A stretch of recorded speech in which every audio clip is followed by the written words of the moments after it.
Баршаңызға сәлем, менің құрметті көрермендерім. Мен сіздерге бүгін осындай тауық етінен жасалынатын өте дәмді екі түрлі өнімді көрсетемін.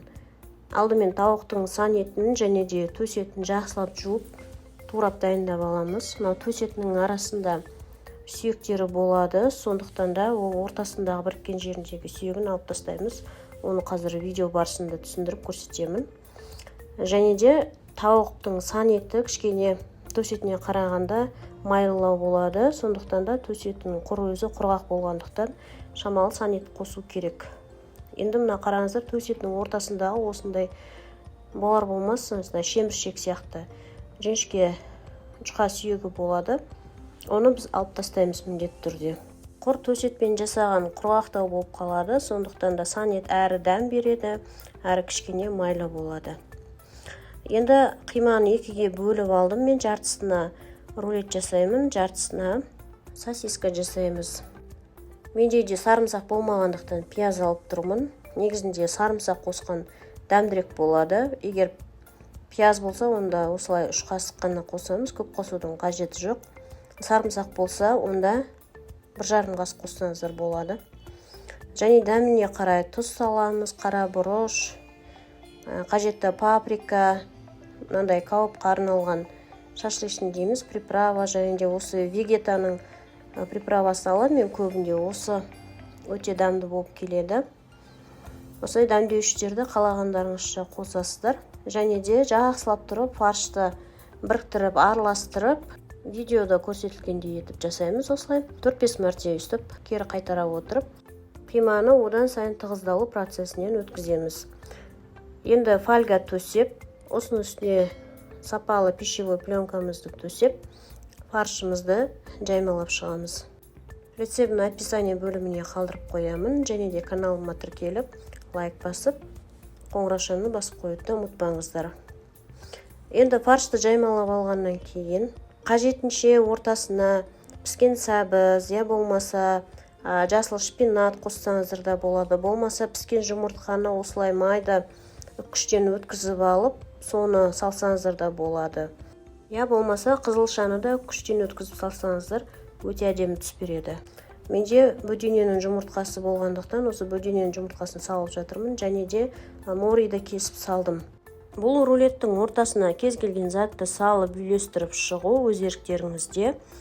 Бірақ кескен кезде тарелкада әдемі болып көріну үшін, яғни товарный виді әдемі болып тұру үшін осылай жасалған дұрыс. Рулетті жақсылап орап алдым, тығыздап, бірінші пищевой пленкамен орап алғаннан кейін осылай көлденеңнен қойып, фольгамыздың екі шеті жабылатындай етіп, яғни ішіндегі суы рулет піскен кезде екі шетінен ағып кетпес үшін жан-жағын осылай жақсылап бекітіп аламыз. Дағыны духовкаға 20 минутқа 150 не 200 градусқа пісіреміз. Әркім өз духовкасына қарайды.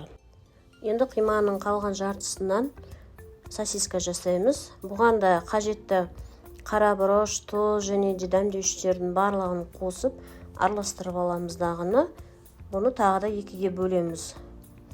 Жартысына сырды турап саламын, ал жартысына мынау сливочный сыр мен моцарелла сыры. Осы жартысына екі түрлі етіп жасау үшін осылай екіге бөліп аламыз. Және де моцарелла сырын негізінде қолдан да жасауға болады. Егер де қызықтырса, комментарий бөліміне қалдыра кетіңіздер өтініштеріңізді. Моцарелла сырының қалай жасалу жолын көрсететін боламын. Дүкендерде моцарелла сыры өте қымбат болады, сондықтан да моцарелла сырын өздеріңіз жасап, үйде балаларға пицца, басқа да осындай сосиска пісіріп беретін болсаңыздар, ол өте дәмді болып шығады.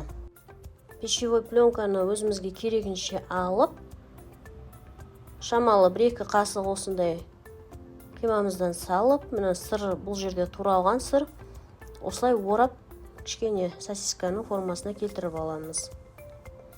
Бұдан да сәл жіңішкелеу етіп жасаймын десеңіздер де болады. Және де екі шетін жақсылап бекітеміз, ешқандай су кіріп кетпейтіндей етіп, қайнаған кезде шашылып қалмас үшін осылай дұрыстап әдемілеп тұрып бекітіп аламыз. Осындай болады. Қараңыздар. Енді екінші бөлігіне мен сырды ортасына салдым. Бұл моцарелла сыры созылмалы болып келеді. Піскен кезде бұл ыстықта жеген кезде күшті болады. Барлығы дайын болды. Осыған енді міндетті түрде қайнап тұрған суды құямыз. Себебі бұл тауық еті, тауық қимасы өте жылдам піседі. Мына сосискамыз біздің 5-ақ минутта піседі. Міне, 5 минутқа да жетпеді менде. 3 минут қана қайнады. Міне, қараңыздар, кескен кезде ортасы осындай болады. Міне, моцарелла сырымен ағып тұр. Және рулет дайын болды. Рулетті пісіріп болғаннан кейін міндетті түрде бетіне жұмыртқа жағып аламыз. Ол бізге күнжет сеуіп, рулетіміздің одан сайын түрін әдемілеу үшін қажет. Тағы да духовкаға бір 5 минутқа қойып аламыз. Сонымен толықтай дайын болды. Ешқандай жарылған жоқ, сынған жоқ, рулетіміз әп-әдемі болды. Жасап көріңіздер, кеңес беремін сіздерге де дастарханға. Өте әдемі көрінеді. Міне мен ыстықтай кесіп жатқандықтан ортасындағы сәбіздер шашылып кетіп жатыр. Ал бірақ суығаннан кейін кесулеріңізге кеңес беремін. Келесі видеоларда көріскенше қош сау болыңыздар.